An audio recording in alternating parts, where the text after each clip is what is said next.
Today's topic is something that on its face, it seems really obvious, but I didn't really get serious about this topic until, my God, a few years ago, really. And the topic that I'm talking about is your morning routine. And I love this topic because it is an example of how you can apply what we've already been talking about in the first 30 some episodes of the Mel Robbins podcast.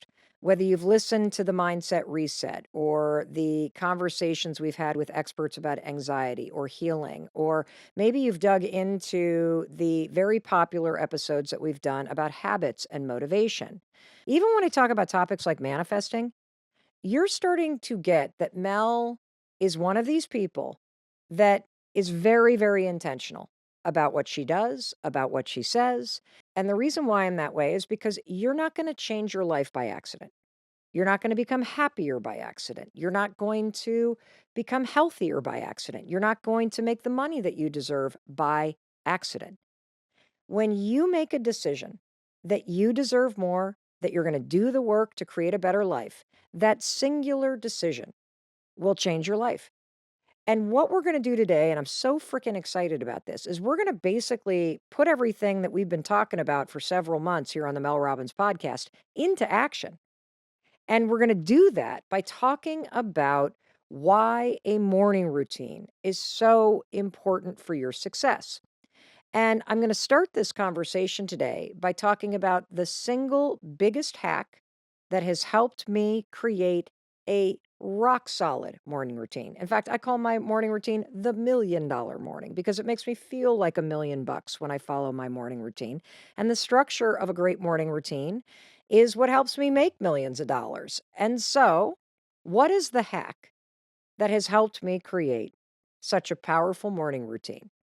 Particularly when your friend Mel Robbins is not exactly a morning person. Well, that single biggest hack about my powerful morning routine is putting myself to bed. Yep, I have an evening routine where I wind down the day and I do a couple simple things to set myself up for success tomorrow. And then, yes, you heard it right here, Mel Robbins tucks herself into bed. And here is the hack. Your morning routine begins the night before. I'm going to say that again. If you want to master a rock solid morning routine, and trust me, you do, your morning routine begins the night before. And this is one of those topics that it's so obvious when you unpack it. Because right now, think about how many mornings you wake up and you bemoan the choices you made last night. How many times have you woken up and you're like, oh, I shouldn't have had so much to drink? Or a friend texts you and there you are at the yoga class you were supposed to meet at. They're like, I'm really sorry. I stayed up really late and, and I overslept and we've all been there. Or what about when you wake up and you literally had fast food at 1 o'clock in the morning on the way home from some event and now you've got a burrito bomb in your stomach and you're like, I can't do that to myself again. And then what do? You do it to yourself again. What if instead of bemoaning the choices that you made last night, what if you got serious about making sure that the future you, the one that's waking up tomorrow morning, is actually waking up feeling really good? Yeah, you're right. It sucks to wake up and be anxious every morning because you drank almost every night. And the number one symptom of a hangover is freaking anxiety because the chemicals in your body are getting processed. And when the chemicals get processed and you have a dump of cortisol and the dopamine drops and you got the poison of alcohol, of course you have anxiety. Don't sit there and feel anxious. Do something about it. Get serious about the choices you are making the night before and how that impacts you in the morning. And yeah, that includes what you eat, what you drink, but it also includes some other things. And that's what we're going to talk about today. We're going to talk about 5 simple things. These are game changers. These are not rocket science. You don't need a PhD to understand this, but let me tell you something. When you put this into practice, you will experience a level of Holy shit, transformation that is hard to put into words because the decisions that you make at night determine who you are when you wake up in the morning. And you have a choice every evening to either set the future you up for success, for ease, for structure, for confidence, for winning, or you can make decisions in the evening that set you up to feel like shit, to be behind, to have a ton of stuff to do that you could have done last night. Your decisions determine everything. And so I really want to rattle the cage today and get you to think differently about the night. I know that your days are stressful. Mine are too. That's why so many of us engage in what's called revenge procrastination at night, which is basically this concept where you feel resentful of the fact that work took up your entire day. And now you're going to get revenge by mindlessly scrolling at night or plowing through a bottle of wine or doing nothing to set yourself up because you're tired or you're mad and you deserve to relax. I agree, you do deserve to relax. But if you were to just do these 5 things that I'm going to recommend, you would have time to relax, but you would also set the you that's going to wake up tomorrow morning up for a clean slate day where you wake up, you feel great, you're set up for success, and that is going to be a positive domino that literally triggers a ton of positive stuff to happen every day. That's what we're talking about. Because the choices you make at night determine whether or not the next day is going to be easy and empowering, or whether or not you are going to wake up to a morning like the old Mel Robbins used to wake up to. And whether you're aware of it or not, I just want you to stop and consider something. Right now in your life, you already have an evening routine in place. You already have a morning routine. And today, because the big hack is understanding that a great morning routine starts the night before, you and I are going to focus on your current evening routine. And I, as your friend, am going to challenge you to change it. So let's do a quick experiment. Okay? I want you just to stop, think about the night in front of you, and be honest. What does the average evening in your current life look like? I'll go first because back when I was really struggling, the old Mel, I now realize how much my evening routine was contributing to the fact that I was struggling so much. So here's what the old Mel's evening routine looked like many years ago. I would either come home from work or I would roll downstairs from working on my laptop all day and I'd crack open a bottle of wine. I'd cook dinner by trying to throw something together that was in the fridge because I hadn't really planned anything. I'd throw a load of laundry in here and there. And then you know what I'd do? I'd basically slump down on the couch and I'd start scrolling through social media. After dinner and helping the kids with the homework, you might find the old Mel Robbins just sort of laying there on the couch with the bottle half drained, glass of wine in hand. I got a movie or some series on the television. I got my phone in my hand. I'm zoning out. I'm scrolling along. During the commercials, the old Mel Robbins, I'd probably turn to Chris, complain about my day. Then I'd look over at the kitchen and I'd see that the counters were full of crap from the dinner that we had cooked or from the backpacks that we had emptied or the laptops that we had put there. The kids' homework was typically sprawled out among the island. And I would say to myself this was the routine of the old Mel Robbins. I should probably clean that up over the next commercial break. And I'd say that over and over again. I should probably pack their lunches. I should probably turn off the TV and read a book. I should probably move the laundry from the washer to the dryer so it doesn't sit there for 5 days and then get that disgusting, damp old towel smell to it. And then I have to rewash it again. I know you do that too. And all of a sudden, it would be almost 11 o'clock before I knew it. I would have polished off that bottle of wine. I'd get up and I'd clear off the counters and put most of the dishes into the sink, a few of them into the dishwasher. I'd do my favorite cleaning trick, which is instead of scrubbing and cleaning the pans that I had cooked dinner in, I'd just fill them up with warm soapy water and let them soak. because I'd tell myself it's going to be easier to clean them in the morning if they soak all night. Now, by this point, I'm exhausted. I'm buzzed on the wine. I'm tired from a long day. I kind of resent the fact that I have more to do and it's now 11:15, and I'd start to tell myself, "Well, I'll just pack the kids' lunches tomorrow." And then I would turn off the lights, I'd let the dog out one more time, I'd lock the doors, and I would collapse into bed with my phone. Now, it would take the old Mel Robbins a little time to fall asleep. Why? Because while I was laying there with Chris sound asleep next to me, I would scroll through my phone, I would check out social media, I'd read the news, and eventually I would zone out. And as I was lying there, I'd feel kind of annoyed that Chris had gone to bed earlier. He had already drifted off to sleep. And at some point, I'd realize, oh my God, it's like almost 1 o'clock in the morning. How did it get so late? For all my fellow procrastinators out there, you know, those of us who pulled all nighters in college, who thought, tomorrow is a great day to pack the bags, to start my workout routine, to clean up the kitchen, to set myself up for success. Tomorrow is the day when the new me will emerge from my beauty sleep tonight. I will shake off that hangover from the bottle of wine that I've had. I'll pop a couple Advil and I will make a fresh start. Tomorrow is the fresh start. That was the old Mel Robbins.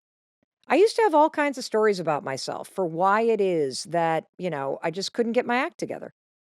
Oh, it's just so hard for me to wind down after a long workday. I have trouble falling asleep. I need a glass of wine or two or three or four in order to relax and to fall asleep. And, I'm just not a morning person. That's why I can't get up earlier. I don't know why I wake up and I feel anxious and slightly hungover, but, I'm just not the kind of person that ever just springs out of bed. And I got so much work that I just want to relax at night. What's the big deal? And the problem with this is that my nights did not set me up to have a relaxing morning. Let me tell you what the old Mel Robbins life was like. Thank God Chris is not on this episode because he would really describe it in a way that makes me feel like a loser. I would set several alarms on my phone. The first one to go off at 5:45, but that's not actually when I'm getting up. That's just alarm number 1. And then I'd set another alarm for about, 6 o'clock. And then I'd set another one for 6:15, and then another one for 6:30, and then another one for 6:45, which was kind of the time that I felt like I needed to get out of bed because that's only 45 minutes to get 3 kids out the door and lunch is packed and everything cleaned up. But I'd usually honestly roll out of bed at the last alarm, which was like the emergency alarm, which was 7:15. Sound familiar? Don't tell me you don't do this. You do this. And I want you to just consider, what does that act of setting multiple alarms say to your subconscious? Think about what those actions communicate to you. I'll tell you what they communicated about the old Mel Robbins. Waking up is hard. Getting up is hard. Mornings are hard. Life is an obligation. Being in bed is better than being awake. I don't want to get out of bed. I don't want to start my day. There is nothing I'm looking forward to today. I have nothing to get out of bed for that actually makes me happy, which is why this is going to be a slow death march for me of alarms that are summoning me to roll out of this warm bed and actually start this day. I wasn't a morning person because the old Mel Robbins chose not to be one. The old Mel Robbins literally did absolutely nothing the night before to set herself up for success. If you think about all the choices that I was making, because deciding to just zone out in front of TV, that's a choice. Leaving the dishes for tomorrow morning, that's a choice. Not packing lunches to set yourself up for success, and that's a choice. That is part of your routine. And if you don't watch it, you're going to become like the old Mel Robbins. You're going to be making your life harder for yourself without even realizing it. And one of the main reasons why I kept doing it is because I kept telling myself, I'm so tired. I don't want to have to do anything. I've worked all day. And by doing that, I was just making it harder. Now, thankfully, I finally had this turning point when I realized I don't want my mornings to be a 5 alarm fire drill. because there is nothing fun about waking up late and feeling frustrated and then being stressed at your kids and then yelling at them to move faster because you yourself didn't get up on time and then scrambling to pack the lunches and the drama that comes with that and then trying to get them to eat when you haven't even prepared anything and then finding that permission slip that they needed that you signed last night but you didn't put it in a place that you could find it simply because you were not thinking about the fact that you deserve to wake up in a powerful way. You deserve to complete your day in a way that supports you. I didn't have to race out the door. I didn't have to start my day mad at my husband, frustrated by the frenzy, going from literally sleeping to a panic attack every single morning and then hopping in the car to commute to work to see that, oh my God, I have zero gas in the tank because I was too tired when I drove home last night to stop and I just wanted to get home. So I didn't fill up the tank and now I'm running late and now I'm on the highway and I'm pulling on at the exact time that traffic literally doubles. Why do I keep doing this to myself? And here's something interesting. Doesn't it make sense that if I start my day like that, I'm probably making myself more stressed and tired all day long? That crazy morning is like a domino that falls. And it triggers more stress and more being behind and more draining energy so that you're constantly feeling like you're always reacting because you are, because you set it up that way. I know this because I lived it for years. And I just kept saying all the disempowering thing. Why can't I be like it? Why don't I have discipline? Why don't I do this? And I didn't understand how to break this down in a way that not only makes sense, but it's supported by the research. And I think I was rolling home completely spent, not because work was long, not because the day was stressful, but because my entire experience of waking up and starting the day had started that way. That I was looking forward to that bottle of wine the second the kids got on the bus because I had spent the 45 minutes I was awake running around like the Tasmanian devil. And I'm here to tell you there is an easier way. And that brings me back to this hack. You can make this easier. You can be a different person. Your morning routine is everything when it comes to success and happiness and putting yourself first and finding the time that you deserve to focus on what matters to you. And that incredible morning routine has to begin the night before. That's the hack. And that's what changed everything for me. I am not the old Mel Robbins. In fact, just describing what my life used to be like is giving me a stomach ache when I think about how much unnecessary stress and drama I created for myself, for my kids, for my husband. It wasn't fun for anybody. And so I'm not like that anymore. I am a completely different person because I decided I wanted to be a completely different person. And you don't have to be a Navy SEAL. You don't have to be a competitive athlete. You don't have to run $1 billion company to understand that setting yourself up the night before is the secret to waking up and having a great morning. And when you have a great morning, it's easier to have a great day. That's how this builds. And so that's what we're going to talk about. How do you end the day? How do you wind things down and put yourself to bed? I want you to stop and think about something. You already have a routine about how you shut down your house or your apartment. Think about it. Do you ever go to bed and not lock the door? No. Do you go to bed and turn the lights off? Of course you turn the lights off. Do you, like, make sure your pets are where they need to be? Of course you do. Do you shut the refrigerator? Yes, you do. Do you turn off the TV? Of course you do. All of these things that you do to turn off and shut down the house at night. You have a routine about what you physically do in your space or your home. You lock the front door, you turn off the lights, maybe you put your dog in a crate, you brush your teeth, you kiss the kids goodnight, you read them a book. You turn off the television, you put on your PJs. There is this shutting down that you do that is routine. You don't even think about it. And I think about it, it's almost like we're putting the house to bed. It's easy to think about the list of things that you do without even being conscious of it when it comes to your physical environment. What I want to talk to you about today is what are the things that you and I can do to help you do that emotionally and psychologically? And I want to give you one more example for why a routine is so empowering when you get very intentional about it. Have you ever gone to bed? Maybe you're feeling sick or you've been up too late or whatever, or your kids come in later and you wake up in the morning and all the lights are on downstairs? It's so disorienting because you're like, wait a minute, why are the lights on? I always turn the lights off. It's so weird when that happens. It feels like something's wrong. What if I told you you can get to the point where your evening routine and the series of the 5 things that I want you to do becomes so automatic, so easy that when you don't do these things, it's disorienting.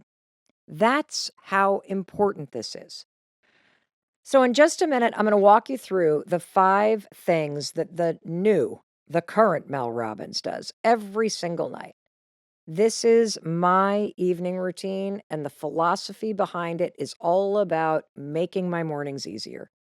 It's all about setting myself up for success and creating a rhythm and a routine and a structure to my evenings that gives me a sense of confidence, that helps me set the Mel Robbins that's waking up tomorrow morning up for success and ease, and that also makes me an amazing sleeper because this routine and the structure of it signals to my subconscious brain that we're winding down here. Just like we lock the front door and it's time to go to bed, we're turning out the lights, it's time to go to bed. You are going to do a series of things that signal to your brain and to your mind that it is time to turn it off and to tuck yourself in. Like, I think a lot about how when I was growing up, I had a very, very strict bedtime routine. My parents were not dummies. They did not want me up late. There was no negotiation. After dinner, we had to go right upstairs and we got into a hot bath. Why? Well, because we were dirty, but also because it makes you kind of drowsy, right? It's sort of like you just do it every night. It's signaling to you, the kid, that, okay, we're in our evening routine now. We're getting into the bedtime routine.